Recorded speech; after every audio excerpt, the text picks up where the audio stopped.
In Matthew chapter 2, the Magi come to worship the King of the Jews and give Jesus gold and spices. King Herod, who was supposed to epitomize righteousness for Israel as king, does the opposite. He forces the Holy Family to flee to Egypt. From these details, we see that God reveals himself to those who seek him. And with humility, we will recognize that who God reveals himself to be is nothing like the pride, violence, and worldliness of Herod.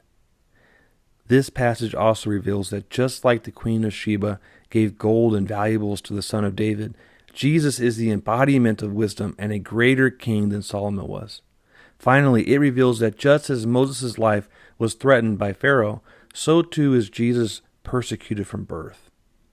The rest of Jesus' story, including his time in the wilderness and when he ascends a mountain to give his wisdom regarding true righteousness, reveals that he is a greater prophet and lawgiver than Moses. Matthew chapter 2 is theology in narrative form. Epiphany Tide is a season where we should be reflecting on how God reveals himself through Jesus and how that should affect who we are becoming as worshipers of him.